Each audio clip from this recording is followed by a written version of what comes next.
Hey, welcome back to Buck Junkies, where we talk about our favorite thing, that's hunting.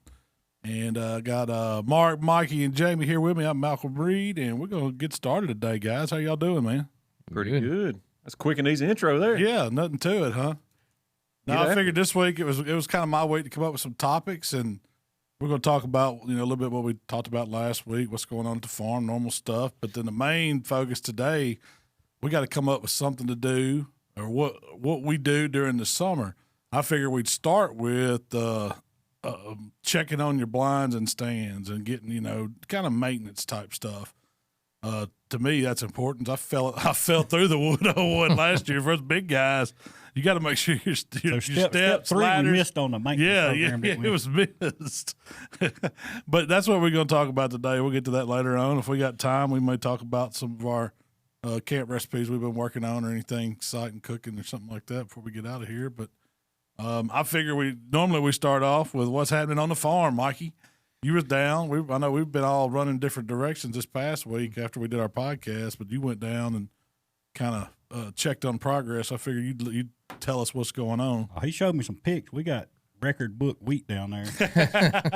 I think he was on his knees. Well, I didn't want to step too far up in there where you could really see the wheat around me because I didn't want chiggers all over me. But yeah, I stepped right up in the edge. So our wheat's about pretty close shoulder high. Yeah, it's almost shoulder high in some places, which cows got in it. So there's a lot of bare spots out there too. Not bare, but they're about waist high where they eat the tops off of them. But majority of the field is up, right up about your chest almost right now. So plenty of vegetation to roll crimp, yes, right? Plenty of vegetation to roll and crimp. The seed heads are still in that oh Lord, I can't even think milk of the name. stage. Milk stage. Yeah, so that's you where they can, got some you moisture can push still it in and them. still mash it between your fingers is ready to go. That's when you want to catch them. I mean, now the important thing is for the ground to get to 60 degrees. That's what's recommended in our area. And not have 5 inches of water. Not have water in it. So how close are we to being ready to roll? I mean, this week maybe? We can roll it today if we need. Really? We had if time. If the ground was right. Yeah. I mean, I know the temperature ought to be there. We've had some warm days. It's not quite summertime temps. We're going to have some lows. I saw this week right down around 42, something like that. So we're not out of the woods of the rain and the cool weather. We're not going to get a frost. So this is usually our time. It's time to start getting seeds in the ground here where we're at. One of the main things that we're struggling with now is the rain. If you don't have your fields prepped, your crop ready to go and all that, and this hits, like we're doing now. I mean, we get 2 days of rain, and then we go 4 days, 5 days maybe without none, and it rains every 2 days. So, we're running into water problems now, especially on that new property that's in lower ground or sandier ground that's not, it's retaining a lot of water. So how do you figure, how much longer do we have, what's to get seeds in the ground? I mean, I know we got to have it done by, I would say, Memorial Day. What do y'all think? Yeah, it needs to be done by Memorial Day. To do what we want it to do. Because we're looking at most of the stuff we're planting, 90 days crops, I guess. Yeah, something so like that. That would put us to about Labor Day where we want to be rolling again for fall. Yeah. So that's what we're hoping anyway. But I'm glad, there was a couple of times when we've had rains that I'm glad we didn't have nothing in the ground because it come one of them old frog chokers or whatever. It was washed it all. Man, it had washed everything. It had washed thousands of dollars worth of seeds down in the ditch. I think we lost a lot of them last year. It's a gamble. That's why I don't farm for a living. I don't know enough about it for one, but you can get the big rain come in after we done spend all this money on seeds and wash it all away, and then you ain't got nothing. So we ran into some of that last year. I mean, I think, some of our, second and third year Clover stands look really good. They look really good. The ones we put in last year struggled because we lost a lot of seeds. Yeah. And even that wheat that we got out there now, that was a late crop. Yeah, that was a lot later than the other food plots we put in. Yeah.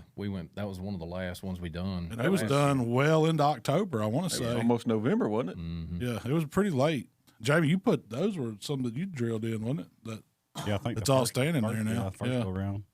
No, it was the second because we had sunflowers up. We waited. Right. We hunted dove. Yeah, we did. And then we waited a while before we took those down. We'd already had all our other seeds in the ground before dove season.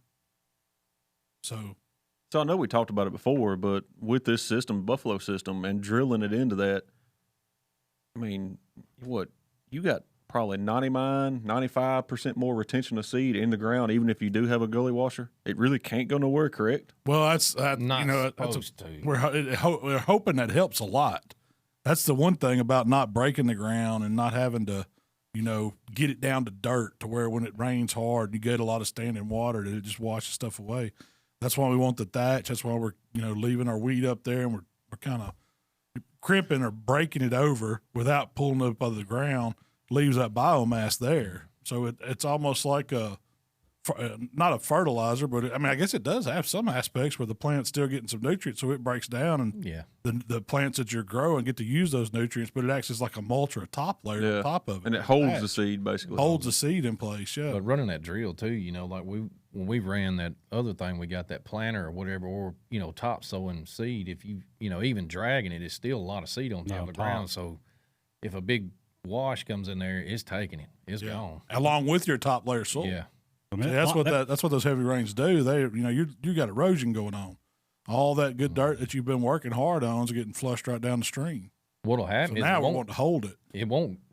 It may not completely leave, but it'll all go to one end of the field. I planted a watermelon patch one time and got one of those, and I was like, it's all right. You know, I planted them down in the ground about a half inch. So, yeah, when they started sprouting, they all sprouted on that one end. I didn't have none on this end.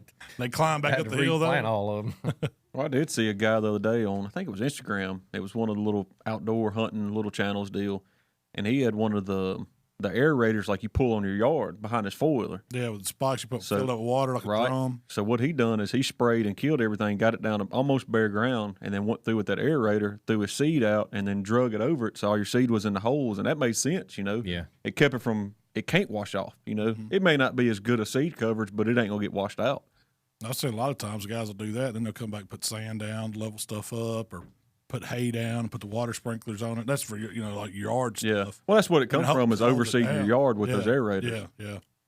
So we got several test fields right now that we're going to do a lot of different stuff in. We've talked about it already. So we got one whole field that's going to be, we're going to be able to run that buffalo system from the fall crop into the summer plots. And we actually got another one I'm going to try that's got clover in it. I'm just going to take it and go drill straight into it. Don't kill it. I'm going to cut it down low, but not kill it, and drill straight into it, see what happens with that. And then we've got other ones that we just started over from scratch. See, all we need is that clover to protect those seeds coming up. By the time it's drying out this summer, when it gets hot, those other seeds ought to be on up several inches, and then they ought to be able to take off while that clover lays dormant below. Shields the clover, helps it. Yeah. So once you do that, that clover will be maintained, and plus you're getting all the nitrogen fixation back in the ground from it to help those plants get up. I'm kind of expecting those to do a little better just because of the, you know, the clover being there and it, you know, having that nitrogen that, you know, in weeds the ground are already there. Choked out for the most part. Yeah. And just get it down low enough where I don't kill it, but it's close to, you know, knocking it out, and go ahead and drill into it and see what happens to it. You know, because that might be the preferred method to do next time. It may not be this tall, thatchy. Yeah. You know, we're just looking and we're testing it. See what works best, you know. Might have a whole new game plan next time. Who knows? Right. Yeah. Well, I think it's going to work. I mean, a big part of it is what works for your area. Like for what works for some guys, different parts of the country may not work where we're at. Well, I think, too, just maintaining that ground, getting it used to having an actual feasible crop on it. And, you know, that's what a lot of people struggle with is doing the fall plots. You let the weeds take over summer, you're starting from scratch every year. Yeah. And, I mean, now we've planted enough to where – that's why I've always done it. Yeah. It was just we didn't worry about summer. And a lot of your weeds die out late fall anyway. We'd whatever's in that winter mix we put, it had a lot of wheat and rye and oats and stuff in it. It'd be up high as it is now, and it would sit there and go to seed head and sit there all summer long until you got ready to bush hog. Yeah. Biggest thing is like new ground's gonna be hard to deal with. I mean, we fought that battle last year. A lot of that stuff on the new 50 acres was, you know, we fought weeds on everything. Yeah. And I think after planting it over and over and over, a couple of years of that routine, get them choked back. You really don't have to worry about weeds too much, hopefully. So going back to that, last week we talked about all the spraying you did. It's been a week. Was the stuff browned up, or can you tell if it was hot enough for it with the Roundup? Or yeah, some of it killed really good. You know, some of those old yellow flowers that are popping up in the fields and stuff, and then, you know, it killed those really good, but you're more denser, like your grasses that are real clumpy and got a big root system down in there, you know, they're you can tell they're wilting, but they wasn't browned up like some of those other weeds were. I would say in another week. I bet you. Yeah, Need another week. some heat on it too. Yeah. Yeah. It'd be dead by this weekend.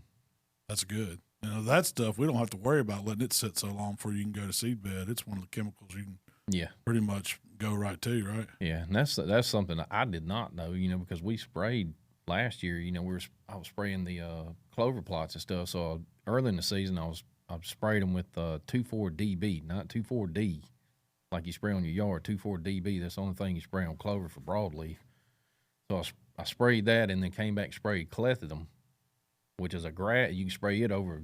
You can spray it over the beans. You can spray it over the clover. Anything. It actually focuses on grass.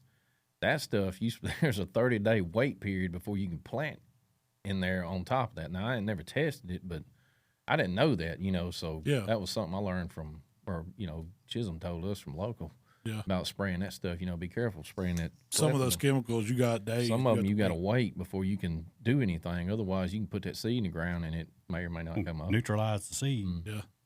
So, I mean, I guess it's just prolonged effects of that, whatever chemical that is. Yeah. It takes it on average 30 days for clethodim or whatever. Right. Some chemicals hang around, you know, so they call them persistent pesticides. So, and some of them hang around for months and months. You know, you got Arsenal and some other things like that you spray like on a heavy fence line.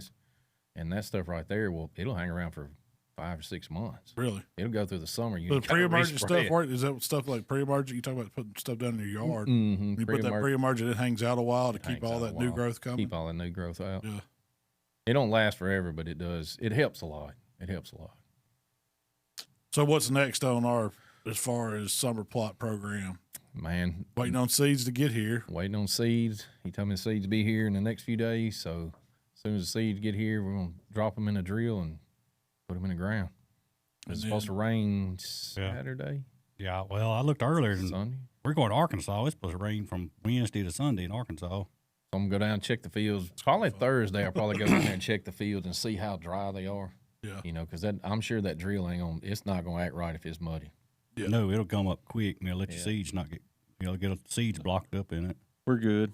No rain right now for 7 days. Friday's going to be high of 80, so might get some heat in the ground then. Yeah. Some of them we're going to have to go through and just plant this wet. You know, we got some drainage issues and things like that in different areas that we have not corrected yet. So we're fixing to, though. We're fixing to. So last week, we'll recap what we talked about then. Jamie, you brought up ATVs and UTVs, why they're good essential tools that everybody needs. Yeah, all men need a side by side an ATV or something. So we talked. So consensus was Polaris, Can-Am. Those are brands that we all like. I ain't saying that's the one you got to run out and buy, but I mean, there's a bunch of good ones out there. We the Honda's done improved a lot in the past couple of years. Probably, you know, I don't think you go wrong with one. No, as long as you get one from a reputable place. That's going to stand behind it. It's going to stand behind, yeah.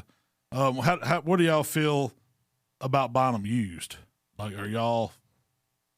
I know we kind of talked on it a little bit. Mark, you talked about an experience y'all had. Somebody was trying double-edged sword. Yeah. My daughter's, I bought it used. I knew the guy I bought it from. It did have a lot of miles on it, but it'd been fairly well maintained. But you're seeing a lot of them on the market now that are way overpriced for used vehicles. And well used. Yeah, and well used.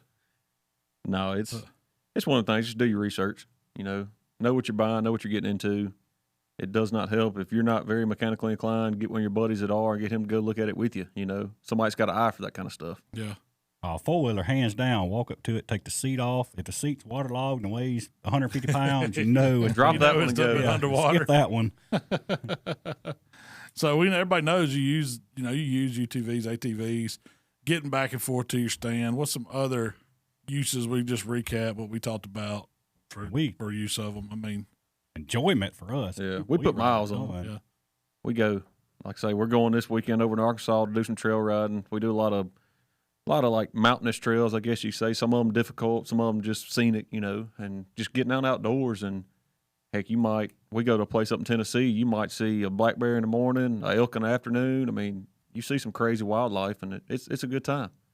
A lot of history. Yeah, I love riding. I love just riding. Mikey, you use a lot of them for down around the farm. I mean, my main thing down there is spraying in those tight spots. You know, now that we got the bigger sprayer, I still will utilize that smaller, you know, spray rig. You go on the back of that side by side because there's some places you ain't gonna take a tractor and a 24-foot boom in there. yeah. You can jump on it and run back, check on something versus Driving your truck tractor back. and then rutting up the road with your truck or whatever. Yeah, access to your land, it's access a lot to places easier. you want to go. It's easy to go on them.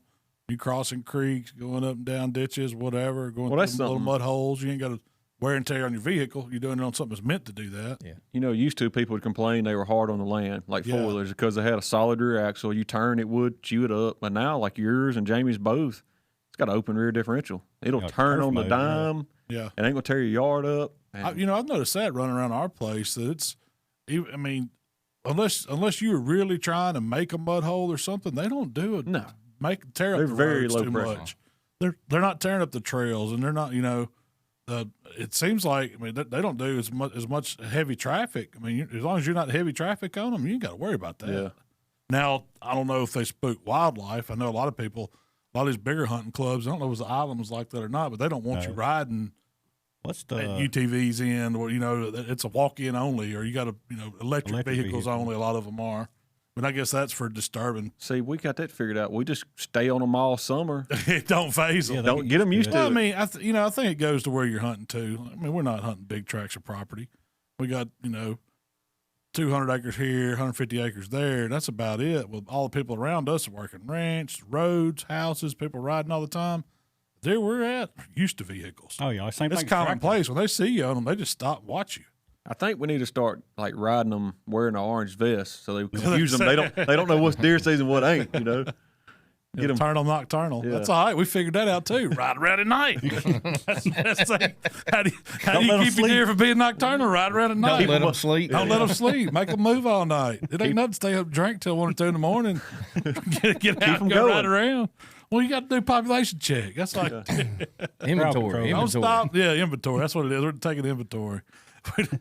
We don't give them time to rest. We don't shine the fields. They just No. walk across the trails. Yeah, they just sitting out there. I have learned this: if you're riding around on side by sides on our land, if there's deer standing there, I can't tell you how many times we've seen a nice buck laying just by a treetop or something, and right off the trail.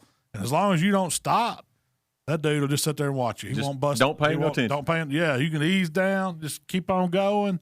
You won't spook him at all. Now, the does, a lot of times they'll take off running, but they ain't going far. I've noticed that. You know, you're not going to run them off property.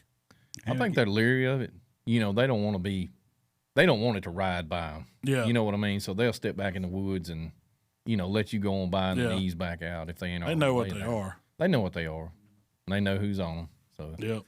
but as far as running them plumb off the property or something like that, I that don't ain't think so. happening. Yeah. Not unless you were just shooting at them from it or something.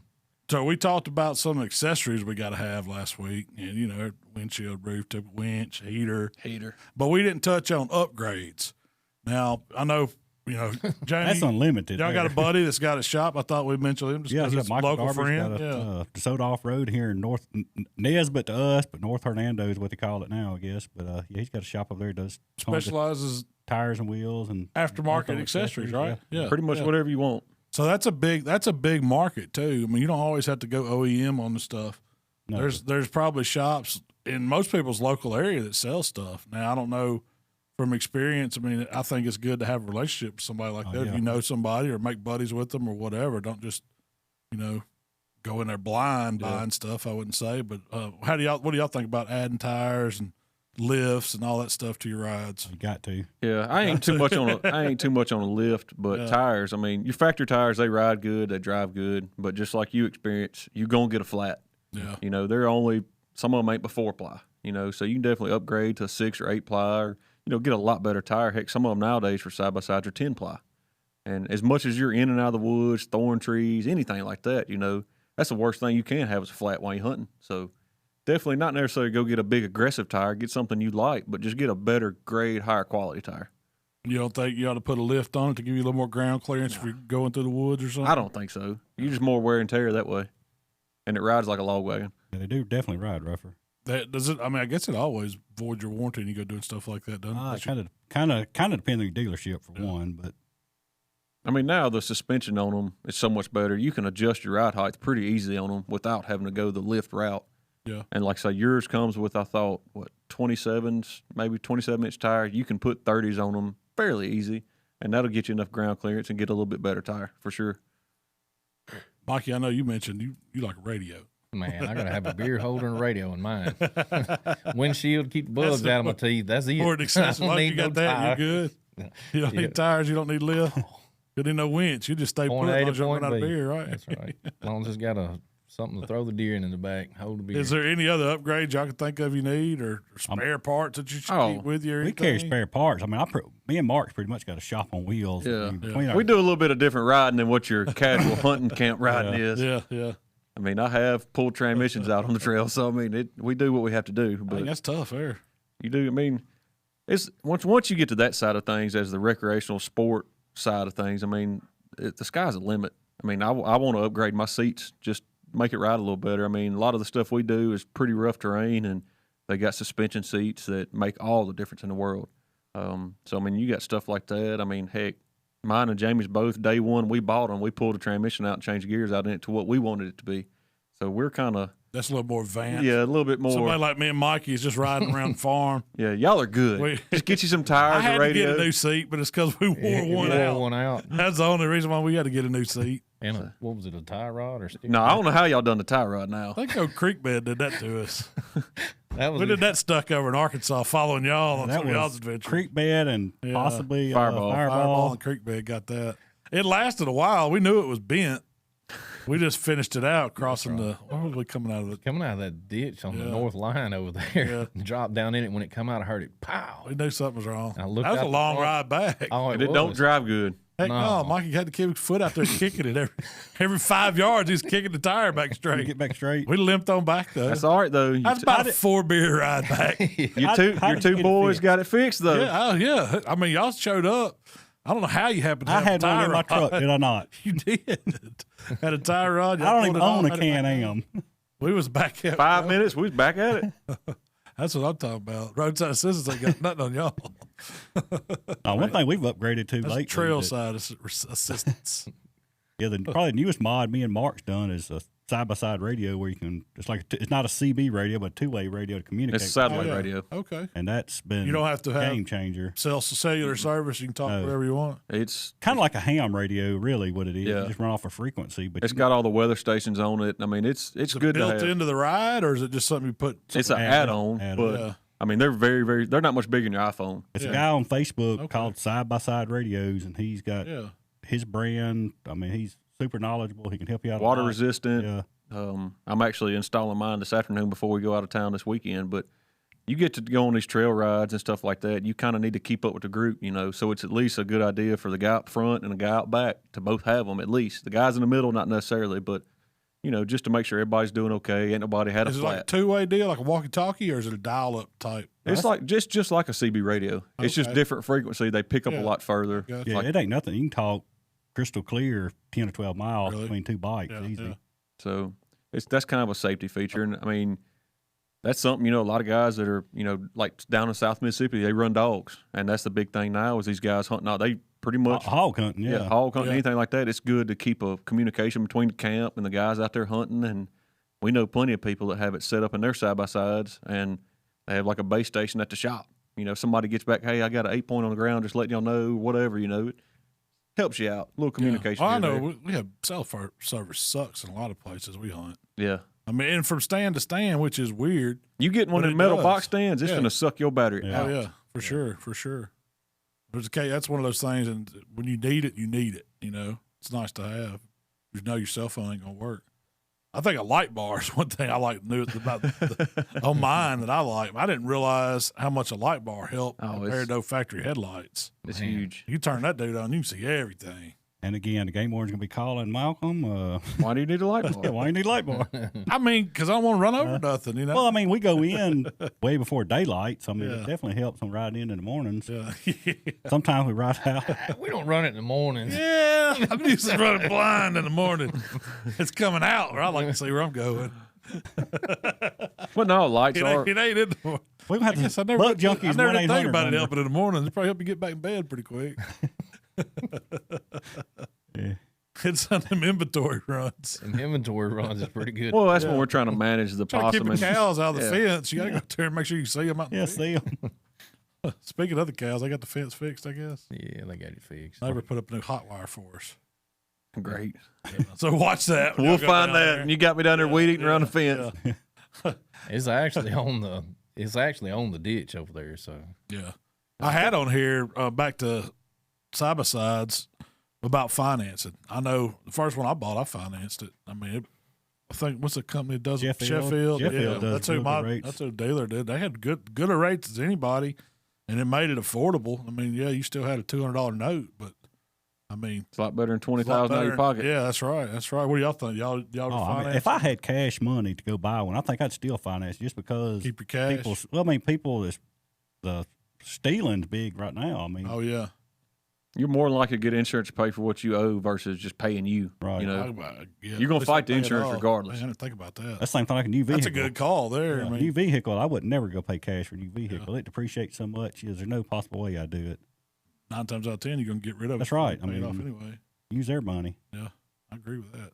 What about tracking devices? You ever put one of those on them? Then talk about stealing stuff. I've not, but that's been a huge, huge topic everybody's been going with. Yeah. Yeah, we've had several people in the last month that we personally know get their side by side stole. From their house or just from their off house. A trailer? buddy of mine was up at a hotel right outside of Knoxville, Tennessee, was getting ready to go on a big ride. They come in there, got his truck, his buddy's truck. They both had 20-foot trailers. They lost everything within just Package seconds. deal Yeah. gone. Holy smokes! And they were at like a nice Holiday Inn Express, like in a Yeah, well lit. yeah. You know, wasn't nothing That's shady. sketchy. Yeah. They know. God, can you imagine how that'd feel? You come Well, outside, You think truck, about it. trailer, bike, everything Gone. gone. There's Oh, you got your if you got say like suitcase and stuff. they know, like thieves know. All right, people go to Windrock, Tennessee to ride. They know it's going to be hundreds of side by sides there every weekend on trailers ready to go. So why not go to the food plot to get your prize? You know, it's the same thing. I see. We went to Colorado 2 years ago. It was 6 of us in trucks and trailers. So we all parked at a hotel that offered valet service and let us park where they could watch it. Yeah. You got to be smart about it because I mean you got to think I you didn't got think about that. I a didn't think $70,000 about it. truck and you Stealing got all 3 of it, side by yeah. sides. Man, that's over $100,000 right Yeah. there. Easy. So And your trailer. you definitely got to be smart about it for sure. That's bad business, man. it ain't a bad day for somebody to come Heck out of yeah. that. Be hard to explain that I'd to be ready to insurance cry. I would too, man. I'd ruin your weekend. I wouldn't stay at home. I just be like, get ready, State Farm. All I can tell you, you finna get it. That's why you pay insurance, right? Well, I guess that goes to my next question is what y'all think about insurance on them? Oh, I got Most it on my definitely. trailer, my truck. Cover all of it? Yeah, I got all mine covered. Just be careful because there's a lot of Fine lines. well, yeah, but too, you know, you go buy a $20,000 side by side and you got 10,000 in accessories. You can't explain that to the average Joe behind that desk what the value of that machine is. They're just gonna look, oh, you paid $19,990. Okay, this is what. Appreciated this Yeah. much. Here's $12,000.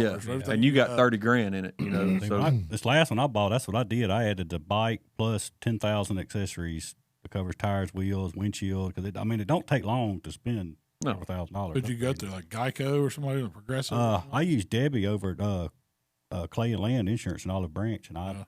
don't know if it's Progressive or I can't remember if it's Progressive Under or Oak. Auto something. I Yeah. can't remember. But yeah, I got all 3 of my side by sides covered with them. I mean, insurance goes for everything. I mean, if you're gonna start doing a farm stuff, I mean, get ready. Yeah, You know, yeah. Tractors, same thing. I mean, that's a gold mine of a lot of value on farms like that. So definitely See, cover like- your tail. On your tractor, it's financed through John Deere, so John Deere's covering your tractor, all the implements we bought at that time. It's on their insurance. Yeah. But that's part of it. Part of it. That's right. Pay to play. Well, moving on. I guess we talked about the bat. I don't think about getting all my stuff stolen. I know the first Man, that topic brought you got me down, guys. Yeah, the the first topic don't is look pretty good. bad too. Yeah, it Some is. wasp. We're going into summertime after we've got everything planted, Mikey. Yep. We're going to talk about what we're going to do to our deer stands first. I think it's the best time. I mean, before it gets too hot, go ahead and get in there and start working on those stands. Spray that Next bison. Spray that everywhere. Now, last year, that was one thing that we didn't do, or I didn't do. I sprayed like the outer edges of them to keep it out. but I didn't want to spray the inside because it was so late. We were spraying. I was scared about the kids bow hunting and getting in that chemical and stuff like that. Because some of that stuff's pretty bad. Which I can say. Maybe you need to check on how long is that stuff that lasts. Well, this year I'm gonna spray the insides of them because I'm gonna spray them early, now. Yeah. So we got months before they'll be in them. But last year there were several stands. Like I climbed up in one, sat there all morning and seen a wasp fly by me. I was like, well, darn, he must come in the window. So I thumped him back out the window. Another one fell, and I was like, uh-oh. Looked up. And I stood up in that little gap behind the door, right above the door. And A it little black flat stands. spot. You could have filled a freaking 5-gallon bucket up with them. There was so many. It was starting to warm up. What about that old wooden stand? I know. In the woods. That's So them stands are bad about wasps. well, they're not really sealed up. The black ones, they ain't sealed up 100%, but they're They pretty do close. very well. But also, it gets so Condos. hot in the black ones, they ain't gonna stay in it long. But no, those metal ones, I guess it was right before opening day. It was 1st of November, something like that. We were kind of making our rounds, checking, and I think me and Daddy went in there first, and I flipped a little latch and eased the door open. I was like, oh, it's just a few in here. There's a little nest about like a baseball over. Ain't no big deal. Man, I sprayed that nest, and Daddy's like, get back, get back, get back. And I looked up, and like Mikey said, it looked like a pie plate. I mean, just full. And we didn't have enough wasp spray, so I closed the door and went back. just gave it to them. You can have it today. I'm coming back tomorrow. I got back in that stand. There had to be 1,000 to 4 dead after I got out of it. That first year, I went through and put bug bombs in all of them. Yeah. We probably need to do that too. Go ahead and buy some of those. But now I don't know if it's good for you or not. But that one year we bought those cattle tags. Yeah, I don't know They're if that supposed works. to work, but they. They're not good for you. They're not, they're not I mean, good I know for you you, ain't supposed to touch them. No. Well, that's what they told me at the co-op. He's like, oh, he gave them to me in a bag. He said, leave them in this bag when you put them in there. Just Toss it and run. yeah. So I don't know about putting your hands on them, but they say they work for deer stand. Y'all ever used them other than that? Or No. I've you heard mess people with using it. I don't really know the. How well it Biffin's does about work. the best. Yeah. Temporary. Well, see, the thing about it is, it's a chemical, but it's like home safe. Like, I mean, You spray it around it's your good house, for your house, gutters, stuff like that. shrubs. I wouldn't let your Ain't dog kick. go out there and lick it, but I mean, once it dries, it's pretty well good to go. Yeah. So I mean, that's another thing. When we spray the deer stands, we spray the back patio, we spray around the house, the shop, anything like that, because we're not down there every day. So wasps are gonna find their way in somewhere. Yeah. You can, it's Mississippi. Yeah, You ain't gonna- and we're in the have sticks. wasps. So Yeah. that's the thing is, that's my. Well, I can't stand the wasps, especially them big old red ones. Them sunguns theirs. Woo. They don't bother me as long as don't mess with them. That's my thing. I mean, I've been in stands, especially when it's cool in the mornings and then it warms up and the sun starts hitting them. Yeah, you hear They the start buzzing coming going out. on. Yeah, they start flying around. As long as you don't go to swatting at them and moving too fast, they ain't gonna mess with That's you the too problem. much. They make me move fast. Well, all right. Next thing, what about inspecting the stands? Now, what's the plans on? So we got a lot. Last year, I had a bad accident. It could have been a lot worse. All the wood ladders except for about 2 of them, we're gonna check those. But any of the ones that just have like a ladder going up to will get rebuilt this year. Well, we've changed, and I mean, this is kind of Malcolm's idea, but changed from a regular ladder to like a set of stairs, and they're just as cheap and easy to build, and they're definitely safer for a kid walking up or your dad or anybody elderly or whatever. Yeah. Well, the ladders, sometimes, they don't go all the way up to. You have to stand. step You out. got to step out and over that first Step out lip. and back down. Yeah. So if you're coming out and you got to kind Feel of for it. blind, You're reaching feeling back, for it. trying to feel for that first step. You don't catch that first step, go to the second one. Then it turns into the Asian redneck leg trap. Then it, Man. Got to call your wife. Yeah, no joke. Just hope somebody's near. trying to tell your son to jump. Two-way radio. Yeah. Something's got to have some relief. It's going to be a hip broke. And also, that's what we do. We go buy, I think it's a 2x10, go buy it at Lowe's or hardware store, and then buy a step template. And I just use it like a gauge and just trace it all out and just copy it, and it works real well. Well, the Hilltop stand, that was one of the best $50 investments for that throwaway, whatever that ladder. Man, if we could No find doubt, a if we dozen could of find them. some of those, that'd be So great. I know Those were people, like warehouse ladders. Warehouse ladders, what they are, but and they're solid metal. They're painted most of the time. I mean, they might get beat up a little bit, but you can get them fairly cheap yeah, if because you if it can gets a find them. dent or ding in it from a forklift, they got to dispose of Yeah. it. They can't. OSHA won't let them keep it. So. But it's worked great on that stand. It's easy. You just got to watch it. We'll get ice on it pretty quick. Yeah, but I like it because it's got treads. Yeah. True. So your boots stick to it pretty good. Oh, that's the ultimate ladder stand. But if you price those, like They're I was new. just They're looking high. at- yeah. Oh yeah, like $1,500. Yeah, I'm gonna say what per set. cheap. I don't remember what, maybe Yeah. 50 or 75 bucks Wasn't to pay much. for this one. There's several like warehouse surplus places. We got one right here south of us in Batesville that get stuff like that. Yeah, we just got keep all an our eye on pallet racks. Facebook or I think that's where we found it. Wasn't it Facebook Marketplace? Yeah, I found it at Marketplace, and I met a guy and got it. Yeah. Yeah, we need to check with the guy in Batesville because he does a ton of the pallet racks and stuff like that. they're nice. It's better than a wooden one for sure. What about the legs on them? I mean, is there anything that I know I like doing we the use concrete treated blocks. wood? I still like doing the concrete block. Treated wood's not a water treatment; it's an Yeah. insect treatment more. Yeah, so it's not going to stop it from Not really. drying out, cracking. Mm-mm. Still gonna rot. Yeah, And you got it sitting on Eventually. ground it's going to settle in the ground, going to cause water, and it's just going to rot a whole lot that much quicker. so when we put most or the majority of the time when we put a stand up and it has wood legs, you're always going to put some kind of concrete block A cap footing block or something. or 4x4 post block. Makes it easier to level them too. It does. And two, I mean, And you just set the leg on it. You're not securing it to the block. No, the right. block's Set it just on it being a and- barrier, so it doesn't get on ground where moisture Correct. can get to it. Right. if you're gonna do that, I mean, we hadn't done it yet, so I'm kind of saying something we need to do too. But take the time and paint the bottom of them stands. Paint the wood, seal it up to where it holds Does up a little last bit longer. better. A barrier. It's gonna hold up way longer than what just natural wood will be. Yeah. That is a good idea. Go ahead and paint them. Then the hands down, the mobile home anchor and the ratchet strap.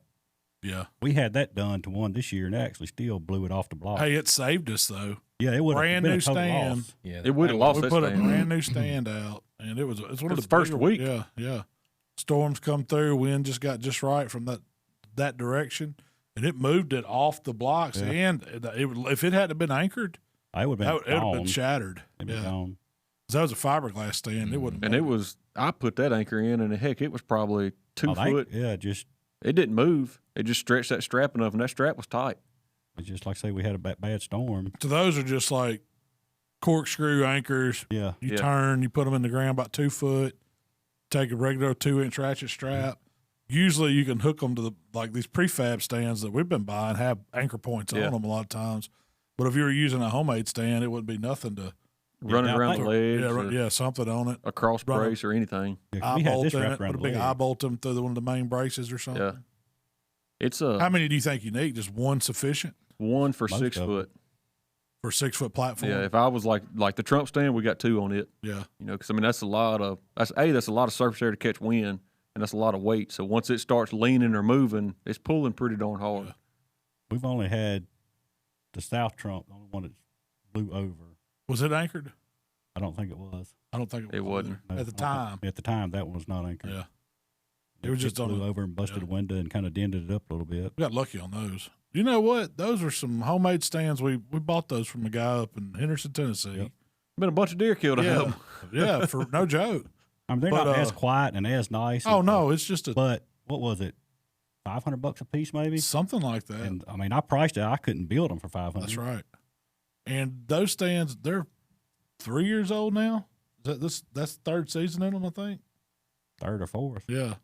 And they're in decent shape. I mean, but to be a cheap stand, those dudes held up because Mikey, you dropped one Yeah, I setting it turned up, them and, over. and then the one blowed over, and it doesn't destroy them. Like that fiberglass stand, if it have went over, Yeah, it that would have would've been been busted toast. to pieces. Yeah.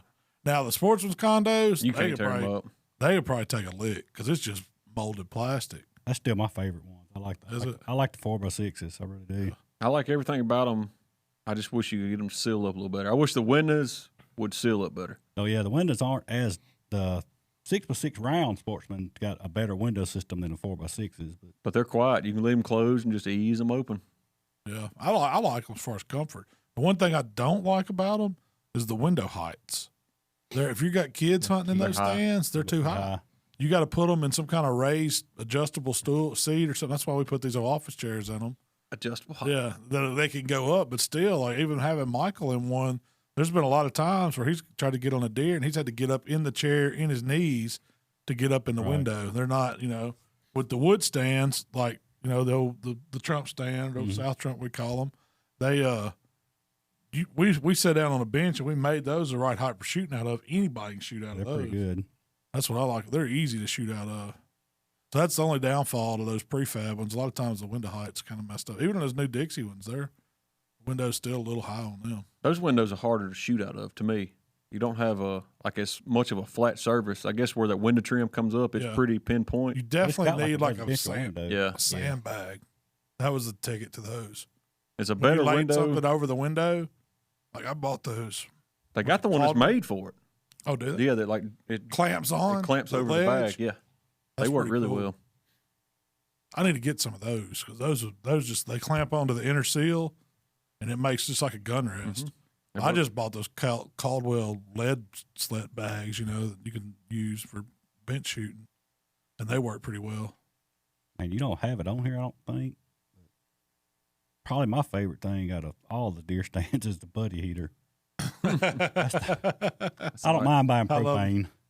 Well, that was one thing. So we, I guess in summertime the heaters aren't in the stands. Yeah, get them out. We got the heaters are out, the hoses are out, the propane tanks are out. We keep all them in the shop put up, so insects don't go building in them or mice don't chew up cords. Dry rot in a propane hose. But see, that's one thing for like stand infiltration. You got to think you run those hoses through the floors or however you got it in there. That's another place for something to get in. We've had rats get up in them, build nests in the chairs. We found all kinds of stuff in stands. It's going to happen. Yeah. There ain't no way to keep it from happening and setting out in nature like that. So, yeah, it's good if you can plug those holes, spray foam, stuff like that. If you can, but I don't think then you got to go back. I don't think you'll keep the bugs. I don't think you would either. See, the thing about the condos, they got that rug in there.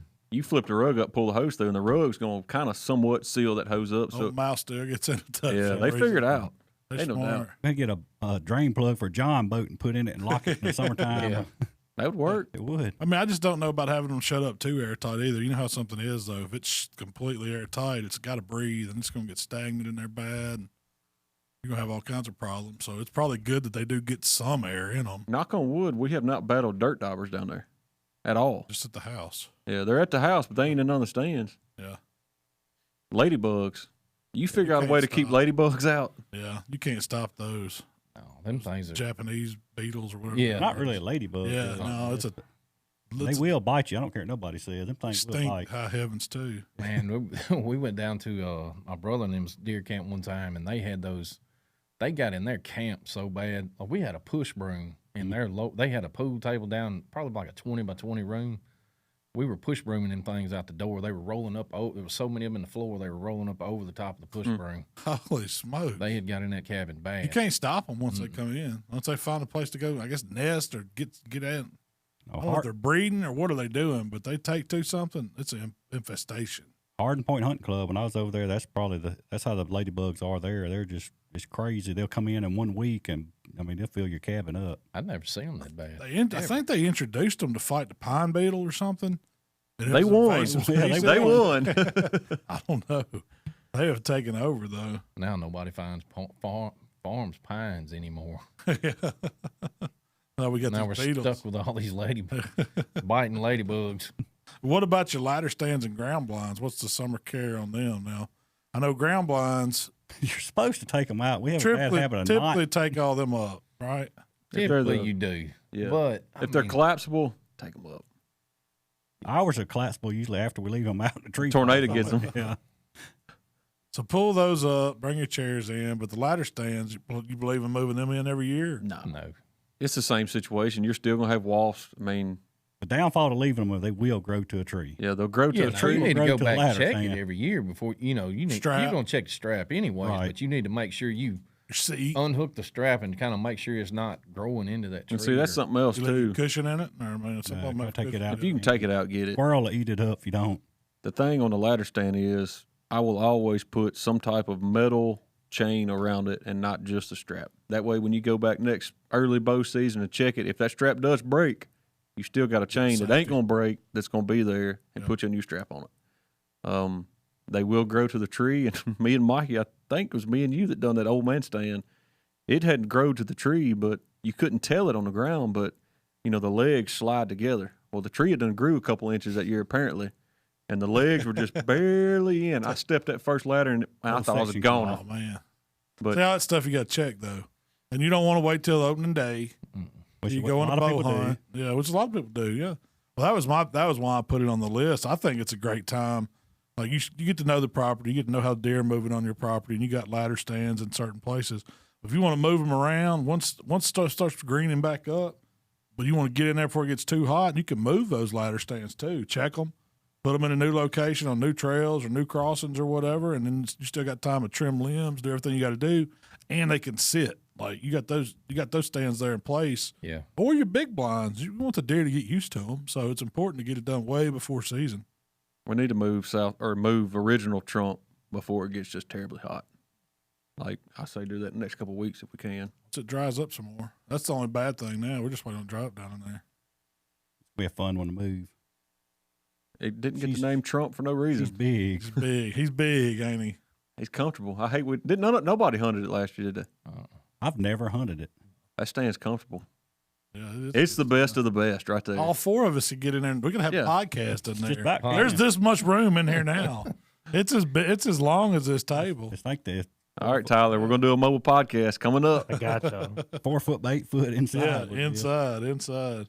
No, but it is a good time. Do your maintenance on your stands. Check all your straps. Check your steps. Button them down. Get your waterproofing done. If you want to replace some windows, we got some windows we need to replace too, Jamie. That one. Yeah, that one at Lake Sand broke on. But that's what I wanted to talk about today on that. It's a good time to do that. This, in the summer and stuff like that. I mean, right now you're pretty much focused on, if you're doing what we're doing, planting, spraying, doing all that stuff. That's priority number one. But once all that's in the ground and you're done, you're pretty much done with your equipment, other than unless you're gonna spray your fields. But that gives you time to go back down there, visit your property, still be like we were talking about before about being present on your property. Yep. Gives you something to go down there and do. You can make a day trip, go down there and build a few ladder, stands, or fix the steps or spray walls, and come back out. And you're actually helping your property because you're down there, like we talked about outlaws slipping up on your property. Yeah, and you stuff. can tell somebody been moving on. Well, you gotta- can put your game cameras out, run them, and all that. I'm sure we'll talk about that coming up podcast too. But you want to monitor your food plots and all that stuff too while you're down there. So what do y'all like better, the prefab blinds or the homemade wood build blinds? Prefab. Prefab's the Prefab. easiest. They just get pricey for nice ones. Yeah. If I was going to pick one to say, hey, you're going to hunt this blind the rest of your life, I'm going to Trump blind. It's got that Williams manufacturing built on it. Man, it's there's something about a built one. I mean, I was going to ask you, with prices being so high, Jamie, So that what do you got in one right now? What's that stand? Like that stand. That stand's 2 years old, 3 years old. It's probably this will be its fourth season. I had the 10, so I didn't have to buy that, but everything else I was pretty close to probably $1,000, $1,100 in it. You'd be over. That was 2,000 material. Right That was just material. That's not no 4 labor. years ago. Yeah, 3 years ago. Yep. So what would it be now? Oh, Triple? at least. You'd be double at least for sure. Because that stand doesn't have plywood. It's that waterproof. I had some waterproof material that I bought, but you'd be close to $2,000 that stand. The good thing that's just material. That ain't hours putting it together. If you just hunting, man, prefab's the way to go. But building them, that's kind of one of them things where you can build it to you, or if you have a kid, you can kind of adapt that stand to fit that child. However, and plus it gives you something to do with the kid. If hey man, let's go build this deer stand. At least when I was a kid, I'd get pumped about it. Yeah. And Something about building your own. Yeah, too. yeah. I get it. I mean, if you got, But especially if you got simplicity- the material, I can see where it's. I'm gonna go ahead and put something together. But if you got to go out and buy it all brand new, Quick, easy, best bang for the buck, and that I personally hunted is a Sportsman condo. Sportsman condo, hands down. Money's not an object, man. That redneck blind's pretty dang impressive. yeah. But it still don't have the good windows. I mean, they're nice, but I know Michael's got one, but I've not actually looked at his. I like them. I mean, it's quieter than the Sportsman. I don't know if it's more. They're just as comfortable. It seems like it might be a little easier for a big man to get in the redneck one, just But because it's you're got a also- full size door. It's got locks on it, key locks. And you're $3,000 versus $1,200 too. Yeah. I don't know how much they went up this year if they did. But Sportsman's condos, once you get the floor mat put in them and a decent chair in there, they're fine. just as comfortable. They both heat up. That Sportsman condo gets warm quick. Yeah.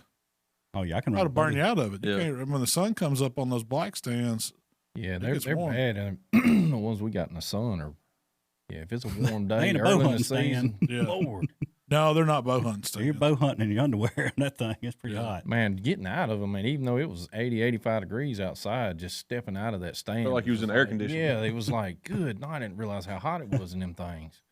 You'll die in that thing. It's like sweat bomb. Yeah, it's bad. You get mad at somebody, lock them in one. Like old Cool Hand Luke out there. Let me put my gown on and get up in this thing. It's hot. So don't bow on out on them. No. Not Unless it's under a shade 40 tree. 40 degrees or less. Maybe you need to find a good supported cools to put in there or something. From a generator to rooftop A. There you go.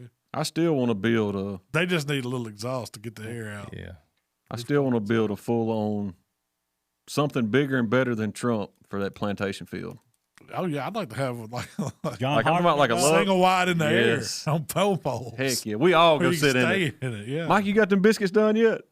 I bet you one Wes and John Hoggardem got out there size this room. I bet It is. it's wheelchair accessible for a guy, but it's big. It's nice. It's big. We need it. I'm gonna find me an old single wide. But if you build something like that, you need to make sure that it's going to last because Yeah. you don't want to rebuild it. No, Yeah. you ain't gonna want to move it neither. You better hope it's where you want it. no, that's true. I mean, I can see building like a camp style house where you wouldn't want to do it on one of your. main Don't do it on a places. lease or somewhere you might not be there next year. Yeah. And that's something we didn't talk about. We're talking about which stands do we like, which ones like that. If you're on a lease or something like that, unless you've got a contract you signed, like a long one, you don't want to put stuff like this. Oh, too. If you're hunting government land, Yeah. like in Mississippi, you can't leave it. You got to get it out. Oh, yeah, that's right. And then if, Even your lighter stands or anything, you got to cannot get be them left out. after season. Correct. and I think now nothing can be. You cannot deface The the tree. bark of a tree Yeah. for sure. So I mean, lock-ons are big. So we ain't gonna talk about that. I already know what you're thinking. We ran a many of lag bolts in trees. You don't need a ratchet strap. Put a 3-inch lag bolt in it. Right. Oh, impact out there going in the middle of the And how we got the Corps engineer calling us? What y'all doing to these This was on trees? private land. Yeah. This was in Mexico. Yeah, private land with So yellow what? paint. If you're moving your stands around, just one last thing on stands.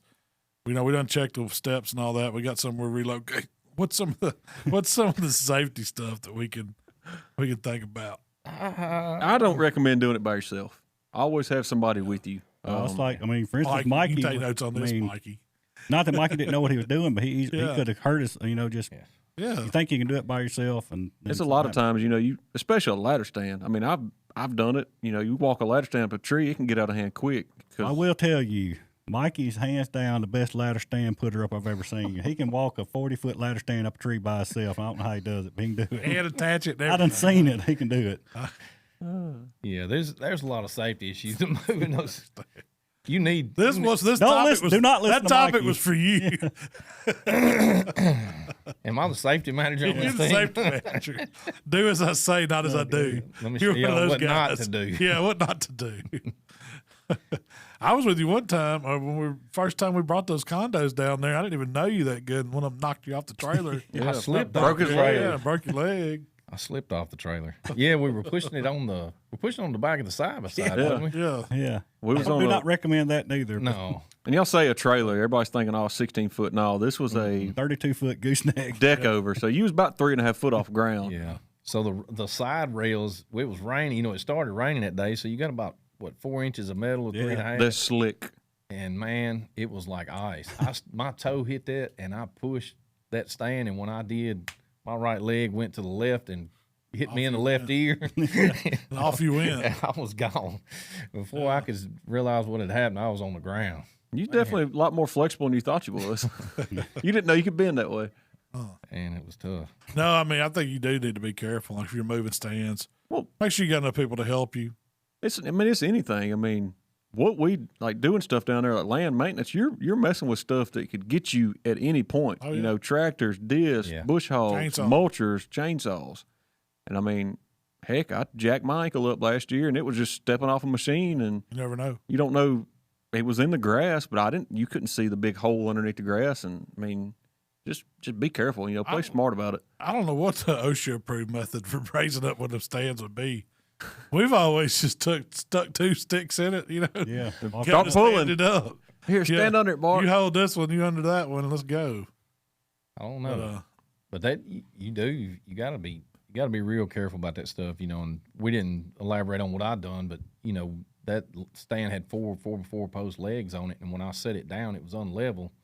So if you'd have had somebody helping and they wasn't paying attention or doing something behind you, they could have kicked and fell on them. Yeah. Well, it went straight back. When I set it down on the tractor, it teetered back, and I couldn't catch it with the forks. I tried to catch it, and it was gone. Yeah. And man, that's one of those. It hurt somebody bad.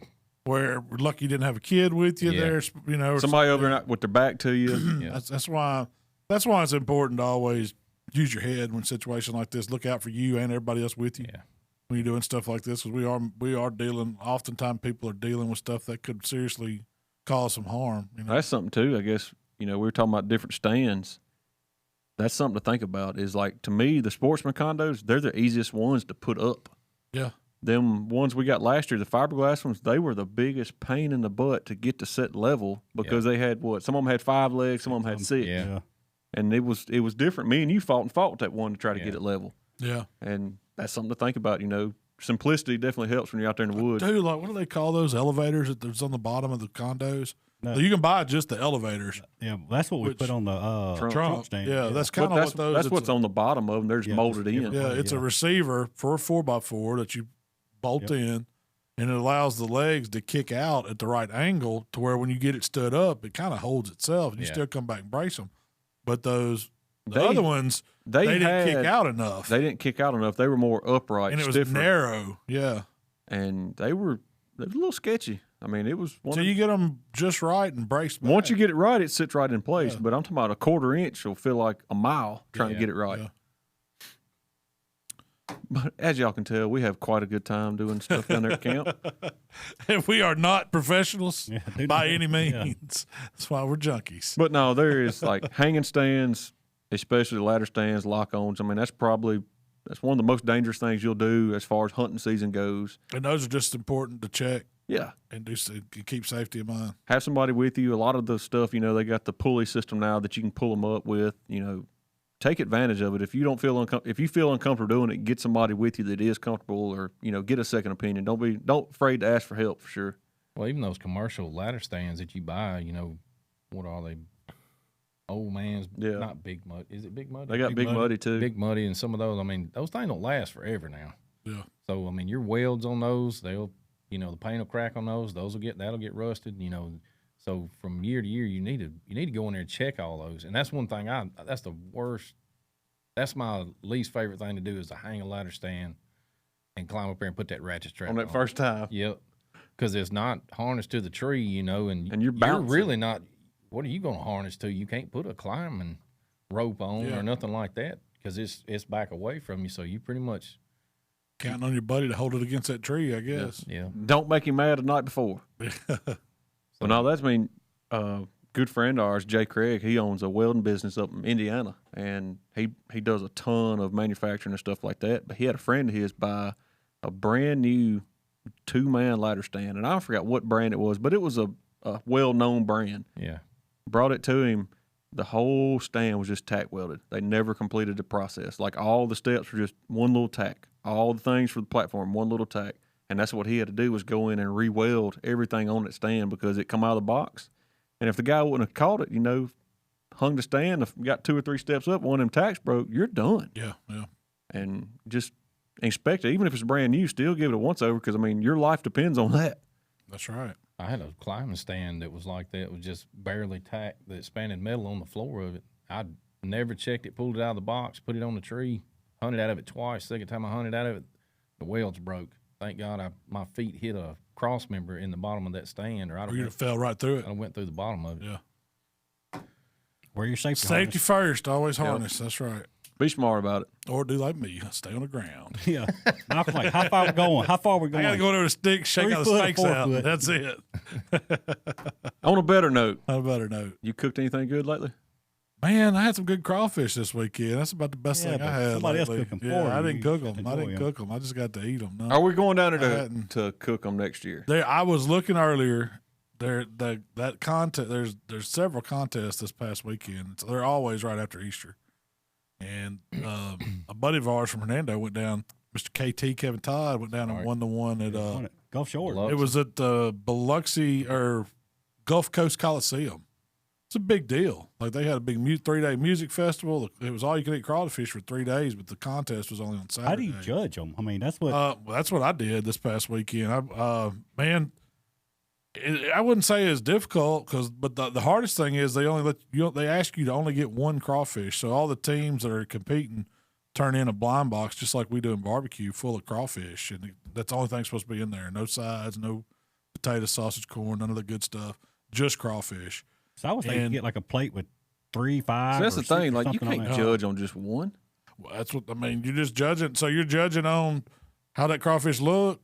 How's it tail out? Does it got juice? Is it juicy? And how's the meat taste? All that into one score. Do you suck the head? Is that part of it, or no? Is it just tail? They don't. I mean, it's up to you. But I did. Yeah. I wanted, and that was what I marked down on a few of them because there was no juice in them. Yeah. Like, it was dry, so I figured, this crawfish is overcooked, or they didn't know what they were doing. Yeah. I had some that the only time you could go back is if something you get a benefit of a doubt, like if your tail broke. You got one that's you tail a little fishy. You could go back and get one extra. Well, I only had to do that twice. And that was just because I tailed it out and the tail just kind of went to mush. And I was like, well, that ain't fair. Let me see if the next one's like. If the next one's like it, I would just barked it down and went on. Tried, you know. But I had to judge. So the first round we judged 12 teams. They had us broke up into 3 tables. I think there was 40 teams, and our first table got 12 different teams, and then they take all 3 tables and they take the best 10 out of those, and then we all tables judge the top 10 again. But you're still only getting one crawfish out. So I only had like 22 crawfish. Oh, you was full then, wasn't you? Yeah. Hey, that's hard. I didn't have a pound. Yeah, it'd be hard to judge. But and they asked us not to but the way these festivals are, once you get in them, you can eat all you want, like if you're walking around, because they have a people's choice element too. So the teams, like, they're just set up in little booths with tables, and they're cooking behind them, and they're constantly putting out little to-go box, flats or whatever of crawfish, and you just go get them. And if you like them, you drop a little ticket in their box, a lot like the People's Choice Steak does. And that was cool, man. There's probably 4,000 people the one we were at in Metairie. At I think it was called St. Catherine's of Assisi's or something like that. 10th annual crawfish cook. They missed a year or two because of COVID, but they've been doing this one for a while. I was amazed. It was an operation. I mean, Interesting. Crawfish were good. The beers were flowing. I mean, you could have made yourself sick if you'd wanted to on crawfish. Did we get a chance last time? Did we talk about the Easter fish fry? Mm-hmm. We did. I couldn't remember if we did or not. Like, you cooked crawfish this past week. You run KT stand for him, didn't you? I ran it so he could go down there and win. He went down and won. And Yeah, we got to cook a bunch this Saturday too. Y'all cooked the rib contest. Yep, this we past cooked the weekend. rib contest. Finished 7th. Did y'all eat anything else good up there, or cook anything besides? Not at the contest, I don't guess. We pretty much took it easy. We cooked a couple of ribs, hung out, and we had some entertaining crowds come through, and hit Mexican up Saturday night. Look out! Kind of the La tradition. Siesta or where? Oh, They were too packed. Oh, Go to Agave. Agave. It was good. Fire dancer go with y'all? He did. Yeah, he sent me a message. He was going to Agave. I got tickled. Charles come in and met him. And Charles looked at him and said, "Man, I cooked your chicken recipe and got dead last." Oh, man, no, he didn't. Joe did. Eric looked at him and said, "Well, you must have screwed it up then." Oh, it was pretty funny. But no, we had a good weekend. We didn't do much, I guess wild game cooking or nothing like that. But I did order some stuff from FSMA. That's a little wild games. What is it? Some, I guess we can talk about it because Biffs may be here before we get. Yeah, we'll be good. Yeah, so it'd be doing got some 1.5-inch thick farm raised buffalo ribeyes.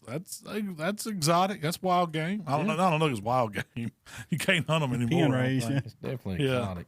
It's exotic. We'll call it exotic meat. That's we all got right. it to try. I got some other stuff in the works that I'm gonna try some new stuff on some beef loins and gearing up for to go. Our other hobby, I guess you'd say. That's right. When we're not thinking about hunting, we're thinking about cooking. So, well, that about does us for today, guys. Y'all got anything else y'all want to say? That's it. Get them food plots in. Let's get them summer that's plots. right. Feed them summer deer. plots going. Get them stands checked. I would on. like is there somewhere people can take pictures of their plots and send to us and just kind of Yeah, that would be cool. What stage kind of you're in? see We need to what they we need to get some pictures of ours and get them on there too. post them. Yeah, I'll try to get some this week. Yeah, you sent me one of you out in the wheat. Yeah. Post it. I'll get that one over to Tyler. Maybe he can share it. We'll try to get some pictures up so you guys can see what our summer plots are looking like. Maybe our program. We'll show you along the way. I'm not saying we know what we're doing, but we're definitely having fun. We're doing it. Yeah, we don't know what we're doing, but we're doing it. We'll see if they work. We're gonna do barbecue classes and food plot classes, There you go. seed classes. You can do that at the same time. We can Yeah. fly out and plant some There you seeds. go. That's a good idea. And cook some barbecue. Good idea. Hey, but yeah, we appreciate everybody hanging out with us. Y'all know you can find us on YouTube, all the podcast platforms, Facebook, TikTok. And if you have any questions or thoughts, or you got pictures of your plots like Jamie was talking about, or any subjects y'all'd like to just hear us give our thoughts on, y'all send them to us either on Facebook or I guess on YouTube. One of the comments on there, that'd be great. But just shoot us a message. Appreciate y'all listening. We gone.